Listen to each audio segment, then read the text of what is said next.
I'm live. Let me turn. Oh, there we go. There we go. Hello, Shirley. You and me. We'll just talk. There's someone else, perhaps. Hey, Jeff. Great to see you. Great to see you. I'm going to propose that for this round, if you've got something you want me to respond to, any thoughts, any critiques, any whatever's on your mind, um, put a few asterisks before it in the text so that I can spot it, because there seems to be some communication that goes on between people or some observations that people don't necessarily want me to address. Um, Hello. Oh, so lots on my mind, which is how I like it now that I'm not anxious about my thoughts. Though I'm anxious about our world. Here's an example of a thought that just came to me, and feel free to change the subject anytime. Uh, uh, I've been thinking about tariffs and trade deficits, but not the particulars. I mean, I'm following that stuff, but I got interested just like 15 minutes ago in how that plays out in in dealing with in stomaching anxiety, stomaching doubt.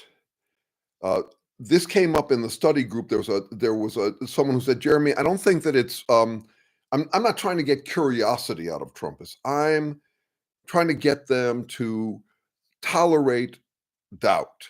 And that certainly so since he made this comment, I thought that was a useful idea, and I've been building off of that all week. And I think I probably even mentioned it. Though it reduces personal clout, we owe it to each other to stomach our fair share of doubt. Um, and so you think about deficits in terms of doubt. Um, Trump is pissed off that we have trade deficits where we're buying more from some other country than they're buying from us. But he's doing this in the lens of his entire psyche, which is anybody who challenges him at all, anybody who tries to impose doubt on him, you retaliate tenfold. That is his strategy. It's been his strategy since he was young. He learned. It was reinforced by all sorts of things in his life, including Norman Vincent Peale and the power of positive thinking. What it is power of positive thinking about yourself. And anybody who attacks you or challenges you or questions you at all is it has produced a moral violation, and it's your job to police them on that, because no one should ever challenge you, because you got to feel positive about yourself.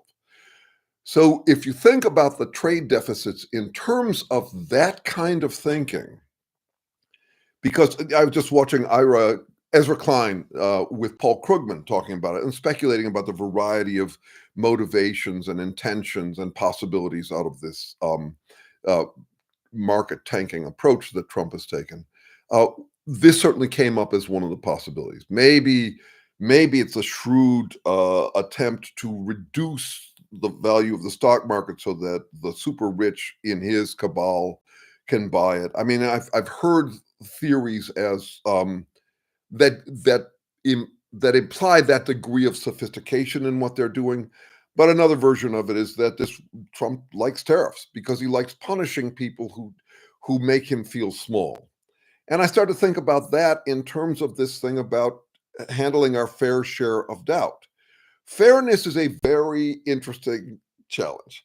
There are a few different versions of fairness. When I was in public policy school, I remember an article that listed 11 different versions of what fairness could mean.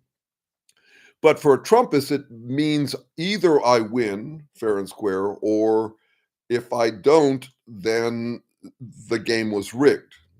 And it's a very, very effective way to operate, which is just no fair when it's not fair to me. And it's a very impulsive thing. That is, it would come naturally to humans that we would do that. And if anybody should doubt, it's anybody but me. Um, this morning also, I tied that in with a thought that's very important to me, which is, or very interesting to me. I mean, I haven't done much with it yet, but feelality, which is that it's like a paradox, which is the more biased we are by emotions, the more we feel like we're seeing the real world as it actually is. That is, that Passions are how you'd get the world to be revealed to you. So an example of this would be a psychonaut, someone who takes LSD and is heavily biased by all of the emotional internal bodily response that they're getting to the drug and think that they've seen reality. It's a funny thing. So you can imagine, hey kid, I'm looking at how you spell this. Hi, Clinton, whatever that is. Remember, feel free to bring up any questions, any comments, any critique. Critique is especially welcome here. And so if you think about that as kind of universal, like standard issue in humans, is that feelings they're incredibly convincing.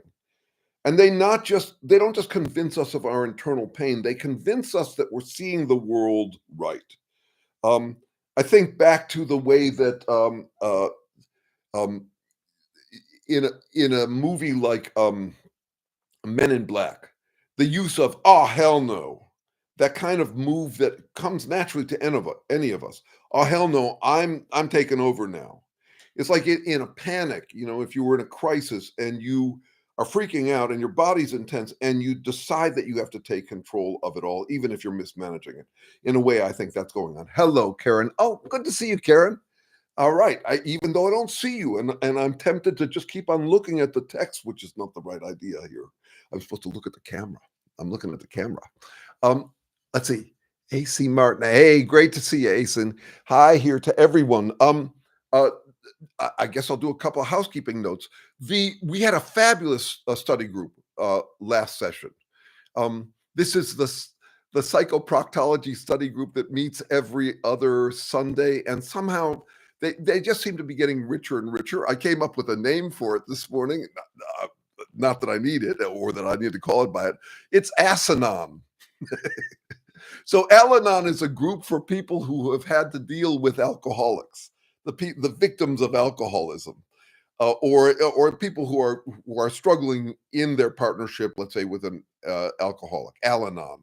So this is Al-Anon. This is people who are trying to figure out, hey, Michael, good to see you, how to deal with assholes. So the Al-Anon meetings have been going great. If you're not already part, and I think you are, just email me. That's perfectly an option. Joined. They're fun. I don't record them. I wish I could, but because they're rich in content. And maybe I'll ask at some point whether I should start recording them again. I'm trying to change my light here because I'm looking kind of pasty, and looks matter to me. Let's see. They do. I don't. No, the running joke is I don't want to fuck anymore, but I do want to remain fuckable. I hope this is contagious off of me. I'm having fun. I think it's just so funny to be a human, and yes, I can afford to laugh at it for now. But it is there are advantages to being able to laugh at yourself and what it's like to be human. Anyway, the study group, as I was saying, needless to say, though it bears repeating, the study group is going great guns. I invite you to join. All you have to do is email me and join up. And the other thing is if I'm not too much, and by the way, I am way too much for most people in the world. I mean, I really have to tuck it back.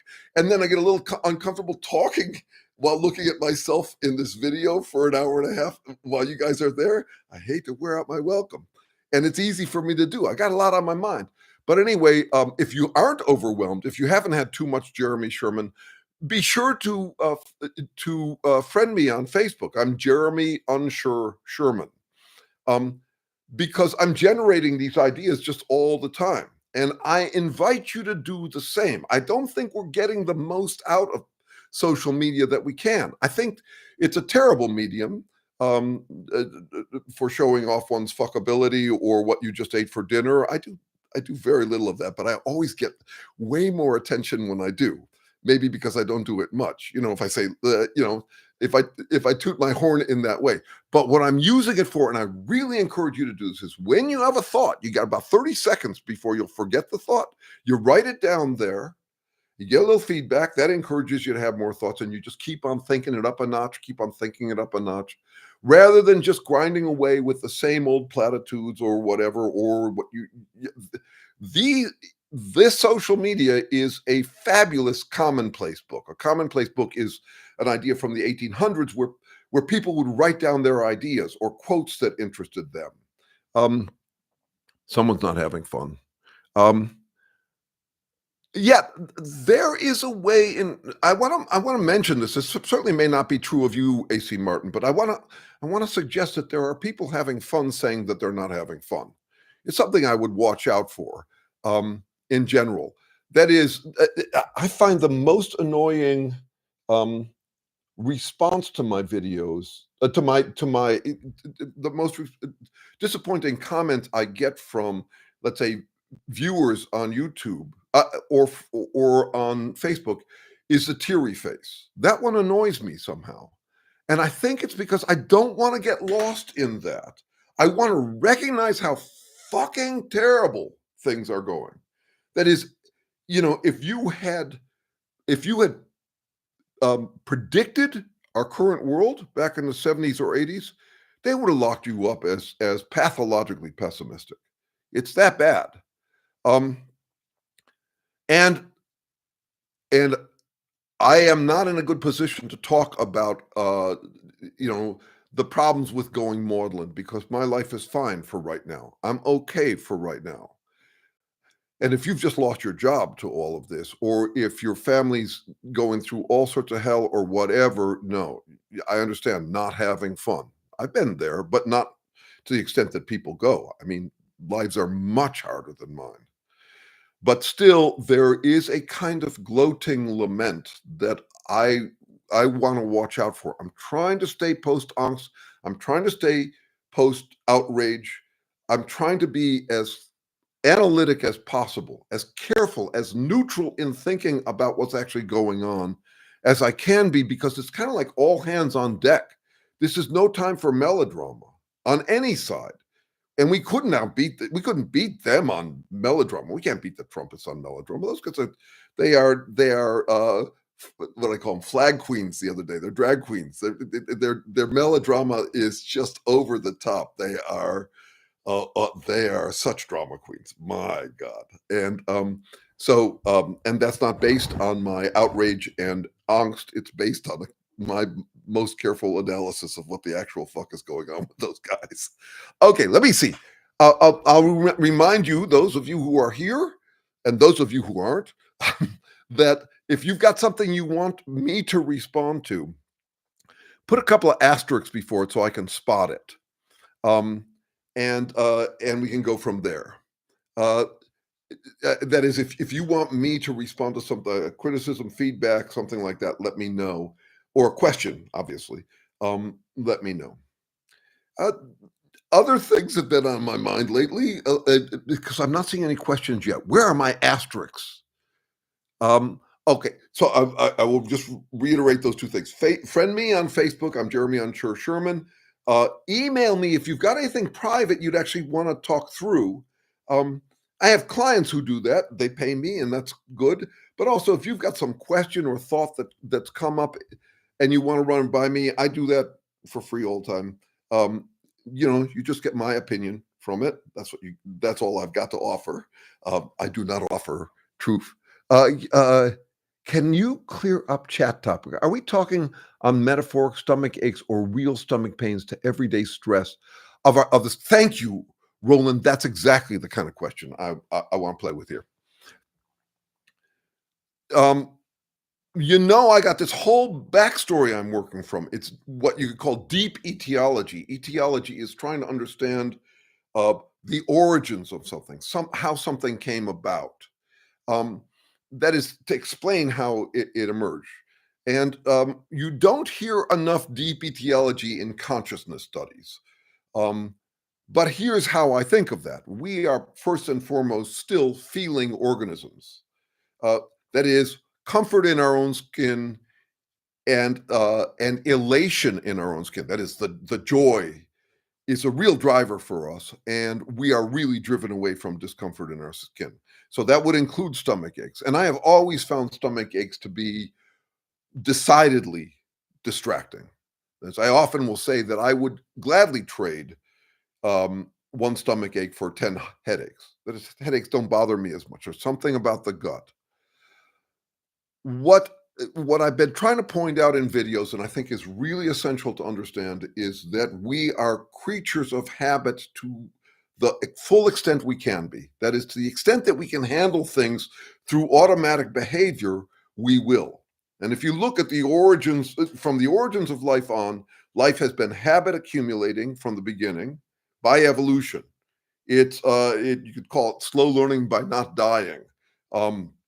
And there's more I could say about how we end up accumulating habits, because actually, I think natural selection covers half the story. I would love to get into that, and I might be able to. It's the topic that my research colleague, who I just took a dog walk with, is writing a whole book on, and it's quite familiar. That is, when things are easy in your life, you can mix and match. So it's not just the dying of things, but you can if you and your partner if you go on a retreat from a business, there's an idea that there's a chance that you'll come up with new ideas. That turns out to be there at the origins of biology. It explains all sorts of stuff that doesn't get explained by natural selection. But all life is habit accumulating.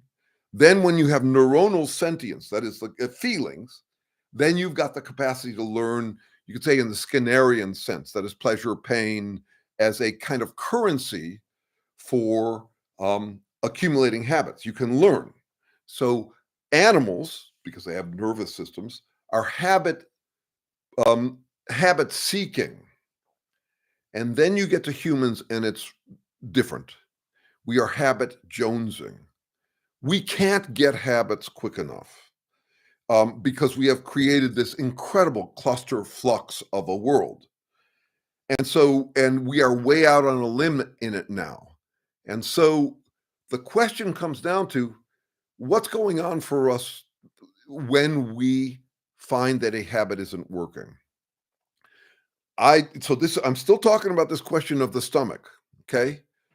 You know what it's like when something isn't working, that kind of uh-oh feeling you have. You have a habit, you tried something out. Let's say you said something just kind of intuitively or impulsively, and it doesn't go down well. And you get this little stomach ache. And what that is, I mean, I don't think this is much of an oversimplification. This is your convincing emotional experience, basically an alarm going off saying there's something you're going to have to rethink here. And rethinking is a pain in the ass. Consciousness is basically thinking. The feeling side of it is all addresses what they call qualia, or the sensation side of things. But what we're really interested in is consciousness. And what is that? It is cognition. It is feeling intermediated by language. Language isn't just how we communicate, it's how we think. So anybody who wants to get completely beginner's mind, good luck, not gonna happen. You've been swimming in language all your life. Your habits are largely habits of, your habits can all be described in language, and a lot of them are using very abstract language. So it's very simple. When I feel like I've made a mistake, or that something's amiss, or my habits aren't working, or I'm not getting the response I want, I got a friend who works in an industry where suddenly nothing's selling anymore. That's a knot in your stomach or in your heart. It doesn't matter. I'm not working out the mechanism of it. It's a feeling thing. And that's how it rises to consciousness to be rethought, because we are habit jonesing. We can't get habits enough. We are pinholes in a flood. What I can actually pay attention to in my mind of all the things I'm doing, including waving my hands, it's too much. I couldn't possibly be conscious of everything, which is also puts the lie to this idea that you can be aware of everything, or that, mindfulness is consciousness of everything. Bullshit. You couldn't possibly do that. There were studies, I saw them a few years ago. I mean, it was about how many bits of information you could consciously process and how many your nervous system is sending up to your brain. And the what would you call it? The compression is amazing. I think it was something like 18,000 to 1 in terms of bits of information going to the brain versus what you can actually handle. So whatever the figures, and bits are a dubious way to talk about them anyway. But anyway, we're pinholes in a flood. We got to operate on habit as much as we can. And one of the master habits that we see these days in Trumpists or any kind of absolutists is that they unplug the alarm system. This is that they have a master excuse for why they don't have to worry. They have a conscience, but their conscience is completely lulled and lullabied into sleep. I mean, I think about how Kyle describes his situation with his mom. For example, I mean, just random example. I don't mean to pick her out, but that would be what humans would do in this situation. It's just getting overwhelming. The anxiety is too much, and I don't want to make fun of them. I do want to make fun of them strategically, but I don't want to make fun of them because I know that feeling. I think you probably do. You know what it's like to feel so much doubt that you're at the risk of self-doubt, which is doubt that you have what it takes to handle the doubt you're dealt. So this is a human thing. And it's got, and these guys are dickwads, total dickwads. And I'm perfectly fine going there with them. But I do want to understand what's actually going on with them and see how it relates to what goes on with me and you, with all of us, we trying beings. Okay. Let's see. There's something about she's an excellent study case. One thing you can do if the typing comes easy enough is make sure that I know who we're pointing. Oh, no, perfect. I suddenly saw your name. Yes, she's an excellent study case. Yeah, analyze away. And it's not just her. It's any of us can do that. It's the don't go there. It's talk to the hand. And you think about why those deal with it, which is a funny thing for someone to say to you. Like deal with it is a way of saying shut up. But actually, you're dealing with it by addressing it. So when someone says deal with it, they're basically saying you have three options. One is to walk away. One is to accommodate me. One is to assert at me. You only get two of those. Take it or leave it is what that comes down to, deal with. But I had noticed maybe 20 years ago that we were seeing a rise in the number of those kinds of ways of saying shut up, what I call noping strategies, ways saying nope, don't go there. TMI is another example of that. Of course would be that. Of course there would be more and more of that. Of course there has always been that. For fundamental reasons we could get into any of this. Let's see, can you clear up a chapter? Okay, that's so Roland, just to clarify on that, yes, I think it is metaphoric, but it also is based on something visceral. And yeah, there's interesting. So Robert Sapolsky, who's lately made a name for himself with his rigorous defense of determinism, which I consider to be bullshit, but he's a brilliant guy, and I mean, he's basically advocating that you choose determinism, which I think is ironic. I have a different approach to the free will determinism question. Once again, built out of deep etiology. I'm not talking about it up at the level of, okay, do we have free will or do we have determinism or some variation? No, I'm trying to understand what we've got. And since the origins of life, we had will. That is willed power. That is the way that we channel energy into work to regenerate ourselves. That's willpower. So to try and understand it is really important to me. But years ago, his first big book was a book called Why Zebras Don't Get Ulcers. And he's making a point that's very relevant to my work on how language, what it is like to be driving under the influence of language like we humans are, and all the jonesing for habits. There's ways to simplify our life, ways to compress it down to, in effect, an algorithm. But his book was an early insight into this. He basically saying that because we have language, we can foresee and remember all sorts of trauma that zebras and other animals don't deal with. They freak out when a predator comes along, and then they go back to their state of ignorant bliss. And he made the case that humans deal with far more anxiety, and as a result, they get ulcers. Well, since that book came out, the work in gastroenterology says actually no, that's not the main thing going on there. So sometimes people will rely on a piece of empirical evidence to make a case for something, and then the empirical evidence gets debunked, and yet there's still some merit, I think, to the case. So let's see. Meow. Okay. Cool. Ours was canceled in Little Rock. You just got back from the rally. I'll be going after this thing. Let me say something also about rallies. Information or news means two different things. It's kind of a contronym. One is whatever's happening, and since most of what's happening is what's been happening for a while, it doesn't get reported on. It doesn't seem newsworthy. You kind of tune it out. For example, all the people who are dying of starvation every day, that doesn't make front headlines because it's been going on straight through for a long time. Just like if there's a background noise in the room where you're sitting, you learn to tune it out. But that is one version of what news is. It's what's happening today. It's a description of what's happening today. The other version of news is that it's got to be surprising. That is, it's got to be newsworthy because it's different.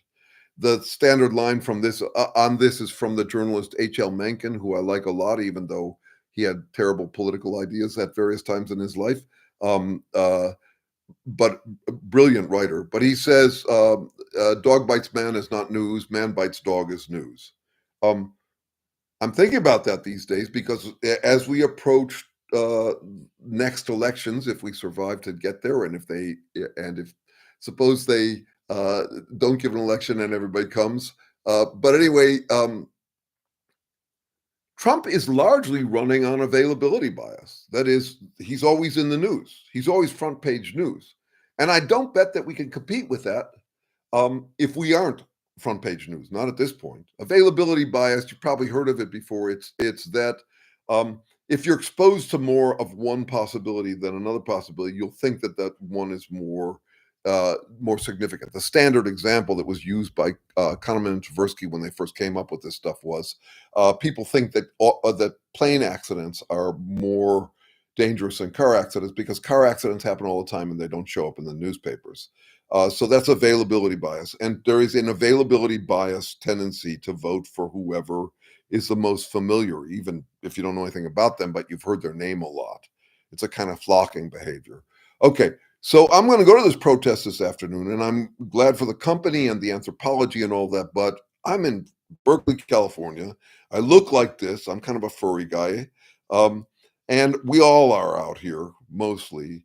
So I think that's a whole lot of dog bites man. And in a way, I'm hoping that the tariffs and the trade wars and all of the other stuff coming home to roost will bring out new people because that would actually become newsworthy. But in the meantime, I'll do my part. And yet most of my part is in the conversation I'm having with you guys. I do think of this as a kind of activism and an important kind, even though I don't see it as very effective. I don't think much is in a country of 330 million people. That is, it's hard to have an effect in a country this size. But it's better than the kind of grandstanding that we tend to do in that we're trying to figure out what actually is going on at the deepest level, or at least that's what I'm doing with my time. And I assume that you are intrigued enough with that to have joined into that conversation. Another advertisement, feel free to join the study group. We don't share your email. You got your privacy. It doesn't cost anything. It's just people trying to figure out how to better impose their fair share of stomach aches on Trumpists. And they're going to get some anyway. It's going to be soon. We'll be just figuring out how to nudge it in that direction. Oh, I will mention this. God, I'm nonstop. Can you imagine what it'd be like to try to live with me? It would be no. Anyway, here's an idea that this is. I'm loving the production cycle I'm on these days. You might have seen a video I put out this week. It came from a walk with my research colleague, the Harvard Berkeley neuroscientist, biological anthropologist, who we just talk about everything at this point. And while he doesn't like, in our academic meetings, he doesn't like to bring up the psychoproctology stuff. He's totally up for it. But he simply raised a question, and I came up with an answer for it that I mentioned in a video. that I made that afternoon. I'm loving not being scripted. Someone tell me if it's not working, but I used to have to take 2 days to make a video, and now I can knock them off in a couple hours, which is great fun. Um, uh, they're not as polished, but some people think there's a earthiness to them. But anyway, it was about, what do you say to a wobbly Trumpist? What do you say to some Trumpist who's actually dealing with the stomach ache despite having unplugged their alarm system? So they unplugged their alarm system by chanting "Make America Great Again." They did all that, and now they're going to start to see that the country's heading into shithole country territory. And it became obvious to me in this conversation with them that morning that you need to give them a halfway house. And that we know exactly what the halfway house is. And you have to not stop after the halfway house, or else we'll end up in just another version of this. So what do you say? What does Kyle say to his mom when she starts to worry because she's losing? It's come home to roost. She's actually paying for it. You give them a way out to maintain their dignity. Remember that they are drugged out on really high doses of confidence and sense of honor, false sense of honor, but they are addicted to it. And so you can't expect them to go cold turkey. That's too much. No, you wouldn't go cold turkey. I wouldn't go cold turkey. If I was that far into it, no, you couldn't get me to just humble up on the count of 3. That wouldn't work. But what you can do is you can give them the way out that's been used by all those people who got addicted to something. I was just following orders. The problem wasn't me. I was brainwashed by an evildoer. That's exactly what you do in AA for the first steps, as you admit that you are powerless. Think of the advantages of that from a self-rationalizing perspective, is that you actually ended up an innocent victim of a parasite, alcohol. You also let them scapegoat the cult leader. If they need that in order to maintain their dignity, I don't see any problem with it, but I do see a problem with leaving it there, but it's longer work. Yes, it's a dopamine addiction. And once again, Shirley, thank you for bringing that up. It's a dopamine addiction, but remember, if I'm doing deep etiology work that is trying to understand what's actually going on, I've got to notice this difference between chemistry and emotions. This dopamine is a chemical. So this is just a side point. It's not a disagreement any more than saying, I wouldn't disagree with heroin addiction. It's an addiction to a chemical, but the chemical doesn't have any motivations in it. It fills in receptors in us that are by habit associated with pleasure. So it's not the dopamine the dopamine doesn't contain pleasure. We do. And so I'm just going to flag that. That's going on in the background of all of my work here. It's why I wrote that book, the scientific book for Columbia University Press, Neither Ghost Nor Machine. I don't get to say I'm just someone who's got motivations or emotions or all that. I have to explain that stuff. And I also don't get to say that I'm just a chemical machine. And I don't get to dance between the two, which is mostly what you see in science these days. So, for example, Sapolsky, how did he end up being such a determinist? Because he dances between those terms. He'll talk about a hormone triggering a motivation or an appetite. What is an appetite? Hormones don't have appetites. They're chemicals. So I just want to flag that as an area that if anybody wants to explore, I've got some videos about it. I've written lots about it. It's fascinating. If you really want to understand what the actual fuck you are, like I do about myself, and I don't mean fuck you, I mean actual fuck you are, that's where you go. That's where you go. You've got to understand how mattering could ever emerge from matter in the first place. And you don't get to simply posit things like spirit, soul, or will. You have to explain what a will is and how it ever emerged. Okay. A disease to help ease personal responsibility. That's exactly my point. And I'm saying, as a first move with the Trumpists, let them do it. Throw that dog a bone, because they've been feeding off of the richest gravy train possible, and you're just not going to be able to. You got to withhold your temptation to say, see, I told you, fuckface. That's not going to help. It's only going to push them back into the entrenchment. But if you give, it helps ease personal responsibility. That's the part of it. And I don't mind strategic gullibility. There are ways in which you can convince yourself of something false to motivate yourself. It's why my first book was called Negotiate with Yourself and Win. I throw myself bones, and I don't see why. I'm not no one's a realist, not full time anyway. We're doing our best to be realistic despite all of these emotions that would have us be otherwise. Again, I think of this work as trying to be as realistic about human beings as we can, including how unrealistic we have to be. And then from that analysis, I'm trying to figure out advocacy. And one of the observations that I have to reckon with is that people make life a whole lot harder than it has to be by pretending it's easier than it can be. It's a real problem. And that's what the Trumpists have done. It's what you do when you unplug your stomach ache, the amissness, what I call the dummy ache. It's a terrible name, but it's that feeling that you're a dummy, like, I just said the wrong thing. How to handle that in ways that don't unplug it. One of my friends, really the nicest, the most useful term she ever heard from me was "I'll adjust." We were buddies, we were close buddies, and she would sometimes get outraged at something I said, and I'd say, "I'll adjust." And she found relief in that. And I found relief in it too. It's a way of not being defensive. Defensiveness would be a kind of unplugging of the anxiety. If anybody should doubt, it's anybody but me. So, so try that out. I find it useful to identify as learning, not learned, because that way I can stand corrected with my dignity intact. That is not an option for the Trumpists, because they have pretended that they are learned. It's been nothing but unearned credibility for them. As if the less you know, the smarter you are. All of that dumbing down, and pumping up by dumping down, dumbing down. Okay, and dumping down too, dumping on others. Like the halfway house that you propose. Step 1 and step 2. Thank you for step 2 is getting. Step 2, I'm finding I'm dealing with within research on cultic studies.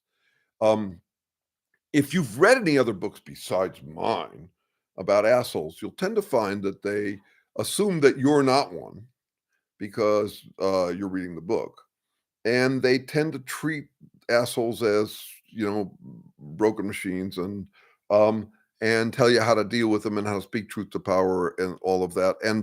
And they're very descriptive. They don't do deep etiology. I think that's the main difference between mine and, let's say, a book by Aaron James. He wrote Assholes, a Theory. Yes, and I would also say Steve Hassan, definitely. Yeah. Now, I've seen his approach. I would also say the same about Sam Harris at this point.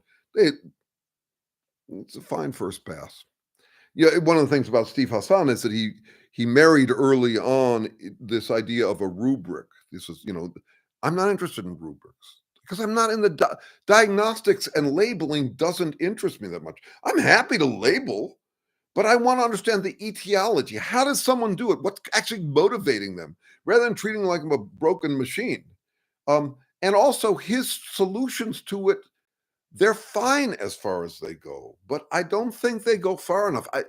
This is a standard problem in all sorts of fields of research. The person who introduces you to a question often will give you an answer to that question, and you'll buy the package deal. The classic example is Chomsky. He raises an important question and then solves it in one simplistic blow. And then the movement is freezed for years. The whole question gets freezed on his answer for the longest time. I dedicated my psychoproctology book to future fallibilists and psychoproctologists who will do a better job than I am. That's the whole point. You don't nail it in one.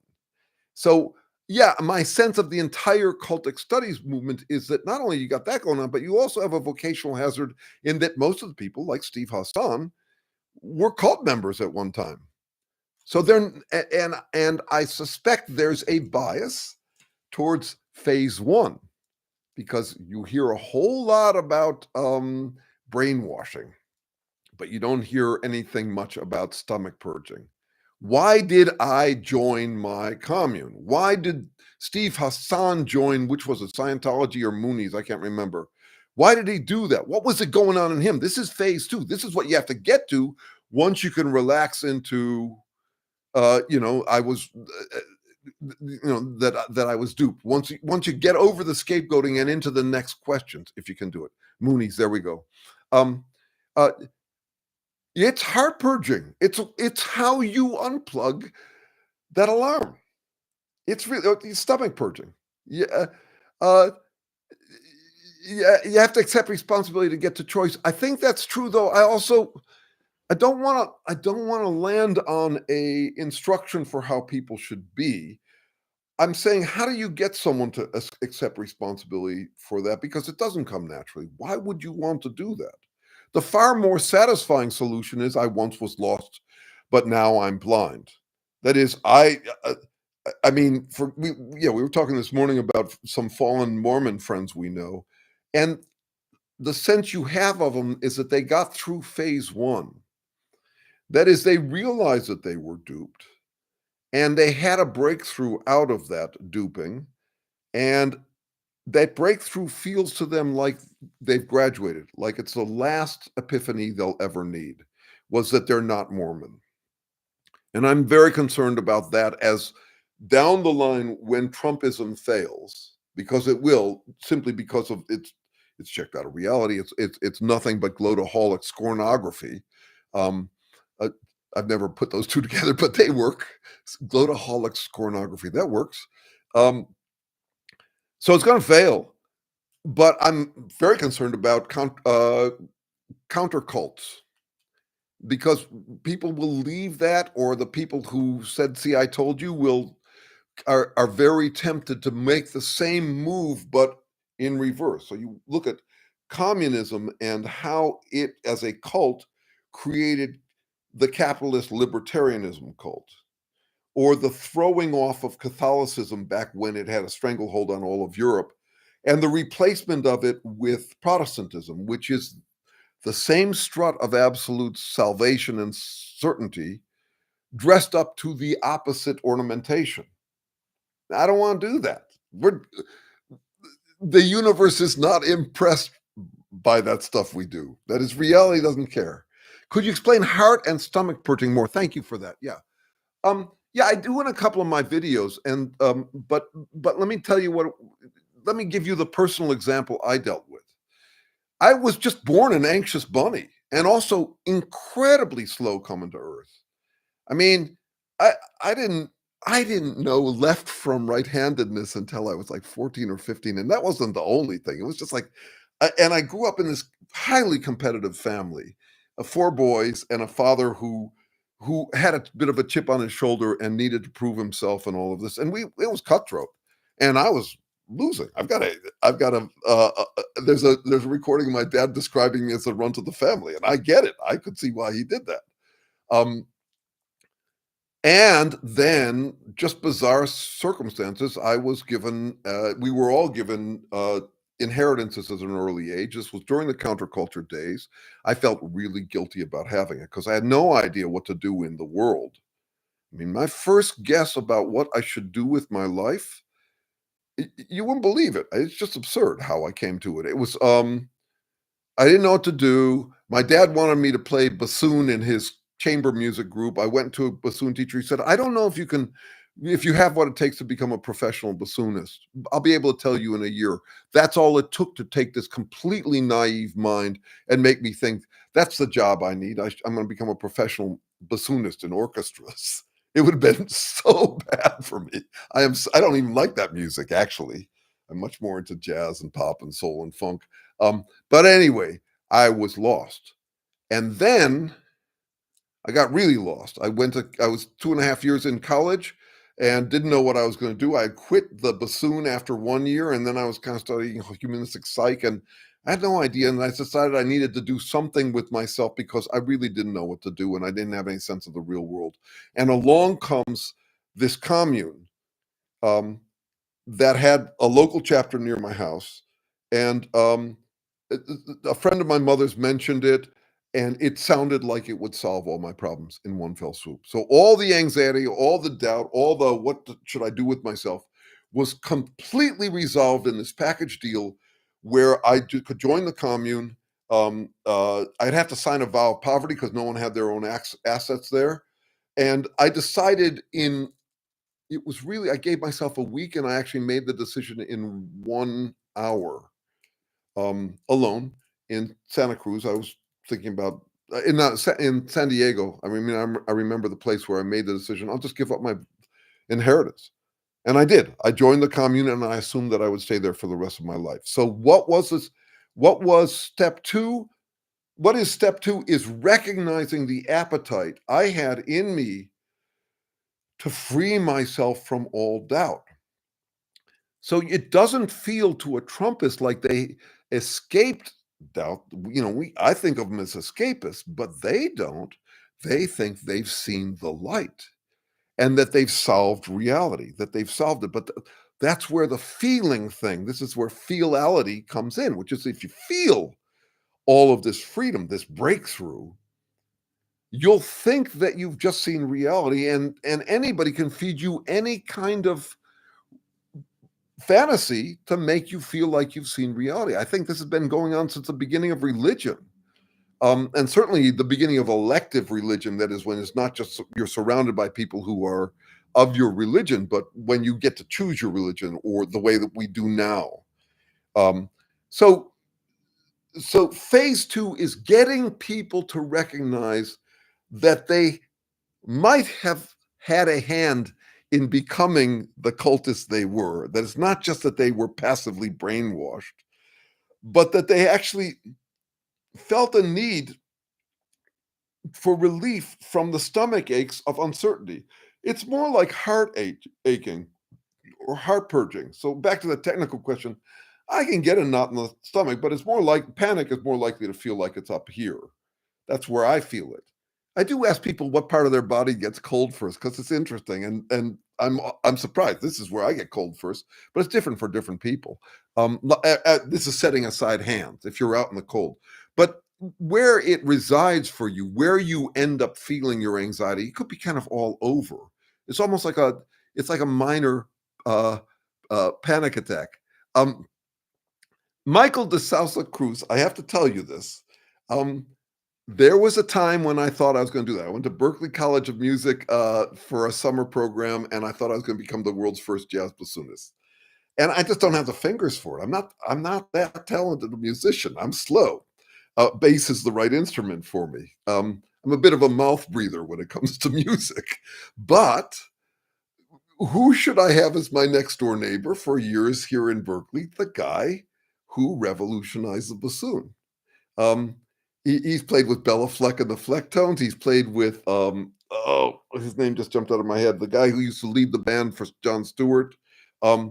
He plays at a very high level. And the other thing is the bassoon is a pulmonary instrument.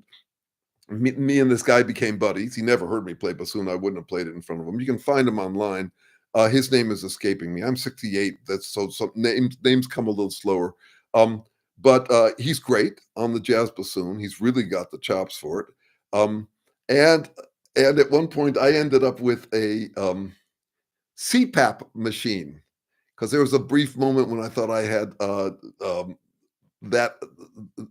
that problem. And I ended up giving it to him because he needed one. So we were in the wind business together briefly. But what are the chances? In Berkeley, there's plenty of chances that you would end up living next to the world's greatest jazz bassoonist. But still, I thought it was ironic that he ended up there. Okay, that is way off topic. Jeremy, where are you going here? If I may have a conversation with you, Jeremy, if straighten up and fly, right? Let's see what we got here. I eat butterflies. But yeah, butterflies before meeting new people or starting new relationships. Yes, Roland, that's exactly what I'm talking about. And there are versions of it that are in advance of, but also versions in reverse of. No, not Michael Rabinowitz. Oh, it'll just come back to me any second now. I could look it up too. But it, it, I think that there's a huge human appetite that I frame up as God grant me one good reason for what I just did, um, or what I want to do. And the God of rationalization, or of which is not a God, obviously, it's in my own head, but um, Paul Hansen, exactly. Yeah, he's fabulous. Fabulous. He was my neighbor for a long time. Um, uh, so the think of you having an inner God of rationalization, um, or of justification, self-justification for what you want to do. Think of all of us as having them. And it's how we basically mute our consciences. Oh, I meant to do that. And here's why. The Paul Krugman and Ezra Klein were talking about exactly that in their speculations about how Trump came up with his reasons for the tariffs. Think about what happens when you become a complete absolutist like this. That is, when you're running on everything I do is right, righteous, and mighty, because you actually don't care. You stop when you stop paying attention to whether it's working, basically unplugging. Then you can always come up with an explanation, and they basically a lot of people do that, and it's interesting to try to figure out how, or we all do some of that.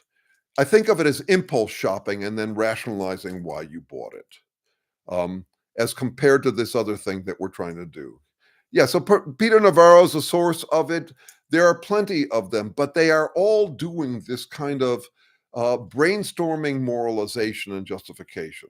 That's it's become a department of. It's basically a spin. It's it's government by spin. It's spinocracy. It's done in reverse. So it's all impulse buys, but always rationalized. And here I want to connect it up to this thing I mentioned before in passing, which is maybe the most controversial and dubious thing I said. Um, so I'm gonna make a connection between how you ended up addicted to vitamin C and what the Trumpists are doing. Um, this is based on, you could say that natural selection, the process of elimination of existing traits, is currently treated by many people as though it explains not just speciation, but life. And it doesn't, because it doesn't explain what gets generated. It's absolutely true as far as it goes. It's just that we're dealing at the present with what you could call insight overreach. That is, we get a great solution to something, and then we start treating it like it is the solution to everything. So natural selection is very important. I'm not dissing it, but I am saying it doesn't cover the whole process. What you have to do is look at how you end up with um, how you end up not just with natural selection eliminating things, but if you've got natural selection that's operating for a while, and then for some reason it stops operating, um, there's freedom. So you could talk about what happens when the way they talk about it is that when selective pressure is off, then you've got freedom. So now watch this. It's going to tie right in from, I mean, I could tell you the story about how origins of life is nicely explained by the combination of natural selection and this generative Darwinism that I'd like to describe. But I'm going to start up at the level of vitamin C. All mammals, except us and guinea pigs and some other primates, make their own vitamin C. They generate their own antioxidants, basically anti-rust, because oxygen is extremely toxic. That is, it's corrosive. So we have to have our vitamin C. We have to have our ascorbic acid. And cats make their own, dogs make their own, horses and cows make their own. They don't need to eat vitamin C. About 35 million years ago, we lost ours. So we were under the same selective pressures that they were. But then we came into access to vitamin C from fruit because we ended up in trees about 35 million years ago. So now we have redundancy. We have two ways to get done what we want. Um, uh, to get the vitamin C we need. We can make it ourselves, or we can get it from fruit. And the fruit was reliable enough that it's now traced back in the genetics. We can see exactly where our capacity for making vitamin C was coded, in effect, though that's a dubious word, and that is all broken down. It's just junk DNA at this point. We lost the capacity because we had gotten addicted to an external source of vitamin C. It's very much like addiction in general. So I'm now addicted to vitamin C. I'm also addicted to grocery stores. My ancestors used to grow their own food, but now they had two sources of ways of getting food, and now they lost one. And so there's relaxed selection through redundancy. And as a result, what happens when you get that relaxed selection? Well, with a vitamin C store, you don't end up with those genes being used for something else. But with the grocery stores, now that I have another place to get my food, it freed up time and I got to do something else. And I got involved with other projects. So this would be like, suppose you work for a company and you've got all sorts of mad skills that you use in your work for the company, and they give you a sabbatical, or they send you to the R&D department where you get to just play around. And you are no longer under pressure to deliver right away. And as a result, you get to do all sorts of mix and match, recombination, and you might come up with something very functional as a result of that. Or so what you see among the Trumpists is a kind of relaxed selection. Uh, because they are dissociated from reality, they can do all this mix and match rationalization. And it's why, I mean, I'm just amazed at how many win-wins they've found for themselves. That is, if it fails, they win. If it succeeds, they win. All of that. Because why? Because when you think about what a conspiracy theory group is doing, is they're no longer attached to reality. They're just mixing and matching stuff to come up with the best possible rationalizations. So that may be a difficult thing to see, as I've described it, in part because I'm giving you the shorthand version of it. I'll give you one more deep biology one. Why do we end up with mitochondria within us? The assumption is that that our cells. Why do we have, in effect, a cell within a cell? It was the combination of two single cell organisms where the mitochondria, because they had redundancy, they didn't have to produce the same stuff.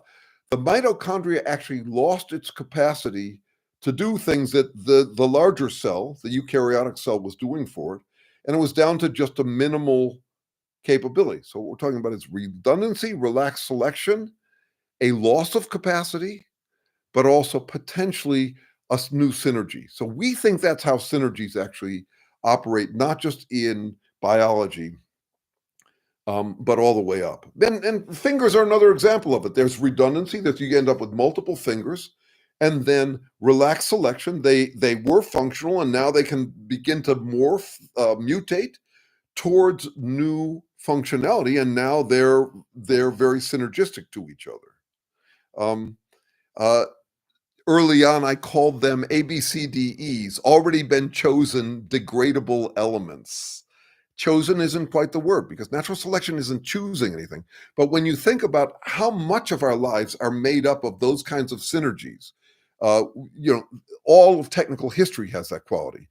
You come up with something that's useful for this, but then it turns out that if you make multiple copies of it, you can actually apply it to something else, and pretty soon you've got mix and match synergies between technologies. And if you read someone like I forget his first name, but Burke, who wrote these wonderful popular books on the history of technology and science.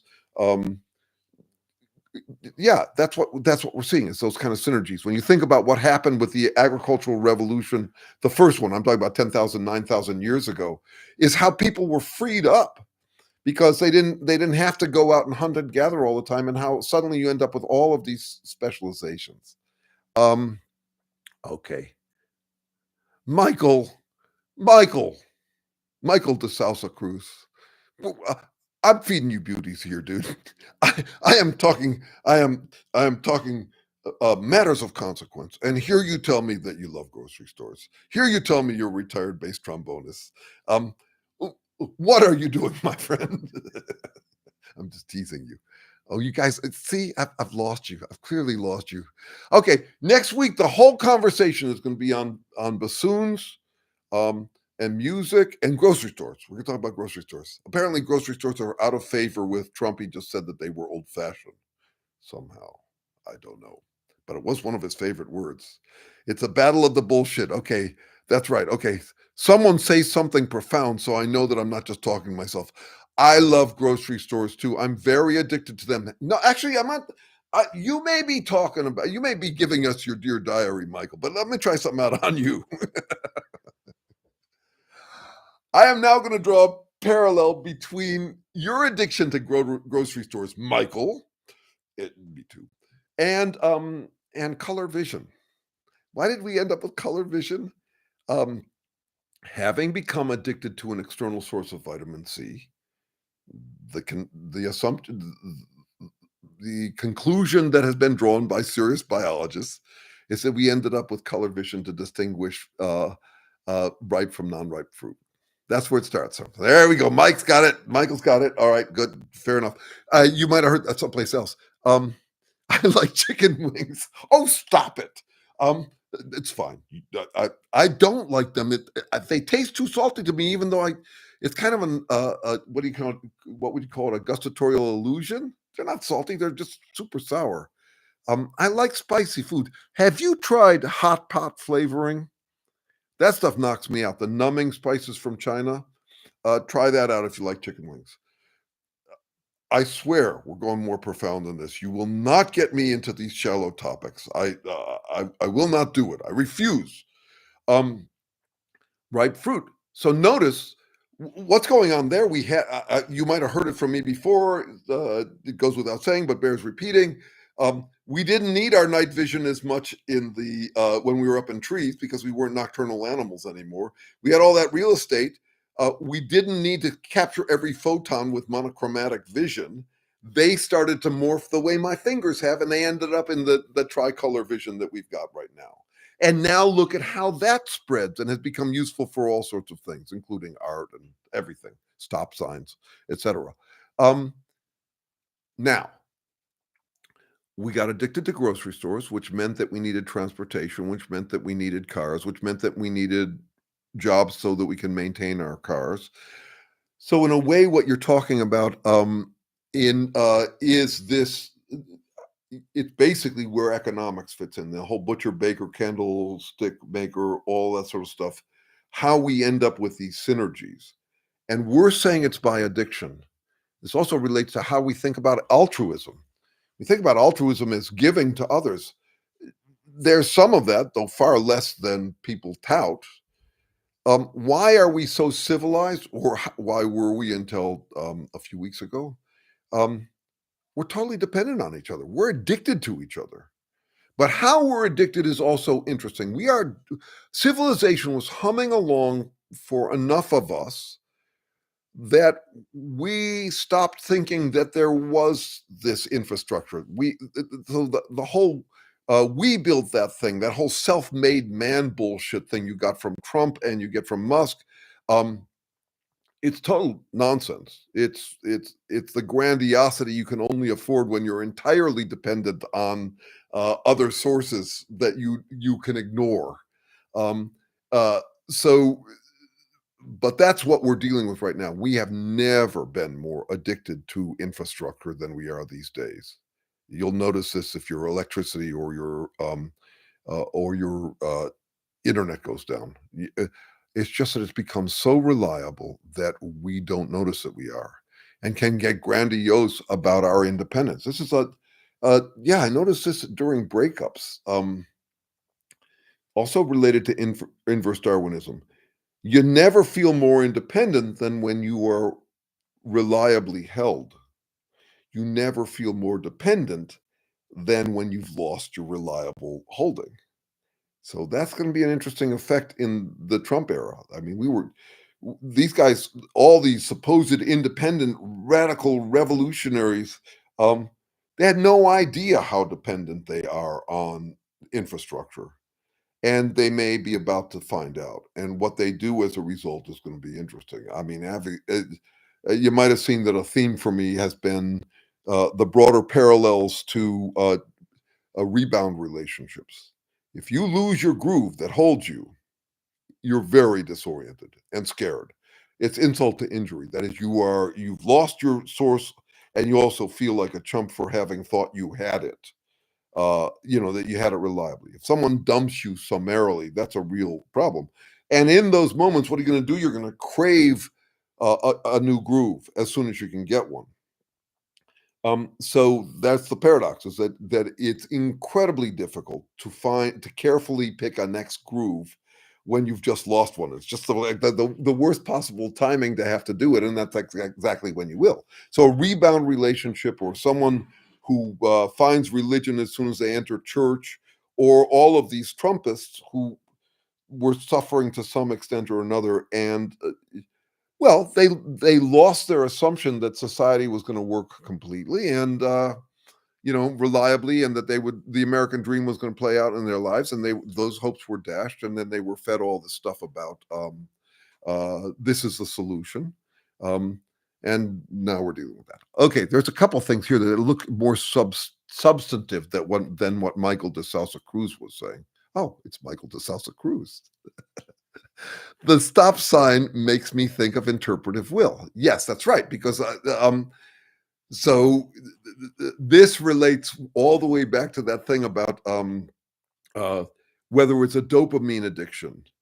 The interpretive will is what gets overlooked in the process of debating whether we have free will or no will. They don't get around to explaining what will actually is. And this is also related to this thing that goes on in the sciences where it goes on in human minds. We come up with a name for something and we start to treat it like a machine that does something. So we could, I often say, perhaps too much, that a stop sign doesn't cause you to stop unless you crash into it. Rather, you interpreted it about stopping for your effort to stay alive. It's about traffic for your effort to stay alive. There's a radical difference between interpretation, which is what living beings do, and cause and effect. And they're just conflated in the sciences. It's just terrible. It's a cul-de-sac we've run ourselves down. Terry calls it the perfect storm. When you get the combination of computer technology, now AI, and DNA, and all of that, everybody's treating us like we're machines, and yet doing it by slipping in these terms that they haven't explained. Like free will. Nobody's actually explaining it. They're arguing we must have it or that we don't have it. So yes, that's the connection to interpretive will. And Michael, in my interpretation, you have regained your lost credit from telling us about the bass trombone and your fondness for grocery shopping. I'm only kidding. You understand. I hope you understand. I can't see your face. All I can see is your emojis. Okay, let's see if we got anything else here. What haven't I covered? The hell world. I covered the whole world. We've solved it. Should we report out of these meetings that we've solved reality? Would that be the next move for us? No, we need to come up with a name for our ideology. No, now I'm just filling time.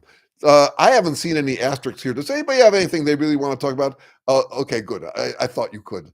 I thought you could handle it. I'll mention that. I'm an ironist, but I'm not just an ironist. I'm a direnist. I am. This is a white knuckle ride. It's fucking dire living, and it's going to get worse. But I also think it's slapstick and funny. And one of the vocational hazards for any of us who are actually direnists, who recognize the tragic comic serious lightness of life, is trying to guess when someone is serious and when someone is joking. So you actually have to cultivate the signage by which to indicate what you are doing. winking is a lot of what it's about. Um, uh, let's see. I think our movement is dirony. We are dironists. Right on, right on. I'll make a logo and I'll get my very large promo crew right on it. No, we are dironists. I do feel like that's what we are. That's what we are. Um, those of us who go this way, or I can't speak for you, but I am. We're dironists. Okay, but as dironists, we need to get that art form down because it takes technique. It's not just an idea; it's a way of living, and it comes easy to Jews with funny faces, right? I mean, we're kind of famous for it. This was kind of our thing. So it comes naturally. This apple didn't fall from that far from the tree, but how do you do it? I want to do a video about role playing. I think there's a lot to be said for it. I love playing different characters and seeing them all as aspects of myself. There's like, it's almost Jungian, though not with his archetypes, with the archetypes of the varieties of tough judgment calls that we're all dealing with, including where to act confident, where to be doubtful, all that sort of stuff. So I've always loved, statements like, I may be wrong, but I doubt it, or that's my point, that's my story, and I'm sticking to it. These are ambiguous. They're right on the fence. And they're teasing about the fence. You're getting opposite sides from the same person, and they know it. They hear themselves talking out both sides of the mouth. That's the difference between an ironist and a hypocrite. The only difference, they're both talking out both sides of their mouth. It's that the ironist hears themselves talking out both sides of the mouth, and that the hypocrite denies that they are. If anybody should doubt. So it's almost a celebration of ambivalence to be a dironist, and and so I love playing different parts of my character, and I've got to be clear with people when I'm working with someone in text, for example, on Facebook, which I invite you to join. That's where I'm Jeremy Sherman. Um, I sometimes think someone's serious when they're joking, and sometimes I think they're joking when they're serious. And we have to learn to use, I mean, emojis are the point. Uh, the right emojis for it, and I only use a few of them, and they are the ones that signal irony.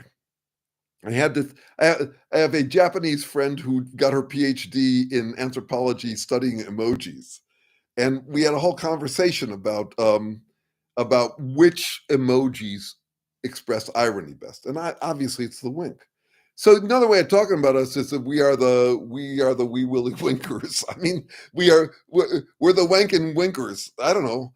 But Direnus is we need a name with gravitas, and the wily willy winkers is not, it's not going to get us the kind of, it's not going to be the next big political party in the United States. So let's stick with Direnus. I think that's just got more gravitas. But how to play those things and how to invite people into that. I have noticed that as a Direnist, I always am teasing the edges in the newest conversations. The wily wanking Dirony factory. Oh my God. Oh, Wiley Wanker's Dirony. Oh, words. I love playing with them. Here's what I've noticed: the older and safer I get, or something, or the more daring I get, I when you meet someone new, there's a tendency to hover in the center of the safe space, and that's not what I do anymore. I am seeing how intimately dironic I can get with the person as soon as possible. In part because I'm going to be dead soon and I want to get in the best conversations and I don't want to sit in the comfort zone. I have a lot of trouble with small talk. I get restless. I have to learn to tolerate a certain amount of it, but not as much as if I was partnered or in a family situation that involved more. I'm fairly unencumbered, and I would say that small talk is part of the reason. Also, loss of hearing is part of the reason. Is that I didn't have much use for small talk before, but now that my hearing is really pretty bad. That's why I wear the hearing aids. Um, to have to ask someone twice and find out there was no content but small talk, it makes me shy of conversations. But I love playing that edge. See how close you can get to human. I put out a video, I think yesterday, in which I mentioned conversations with a friend of mine, uh, the founder of a national organization that did quite well, and how we had differences of perspective on the election. This is the one about the three-party system, how you got left-leaning, right-leaning, an asshole. And she wrote back to me to comment on that. She said, yeah, I don't think you understand my work that well, because I'm trying to connect human to human. I said, I think I understand. I think we have different strategies for connecting human to human. She'll tend to get people together, right-wingers and left-wingers, and they'll talk about their values, and they'll just take turns and nobody argues or anything like that. Mine is a feistier approach. I'm looking to connect human to human by downgrading my status, by acting like Jughead, by acting like Columbo, but not to catch them out, but just to play and invite them to tease me. Michael, you've got several credits in your pocket now on teasing me. I don't know what medium you're going to do it in, but feel free to make fun of me. It really is the path to this man's heart, because if you'll tease me, I can tease you back, and we're off to the races as real human beings. That's what I love. That's what I love. That's what I'm.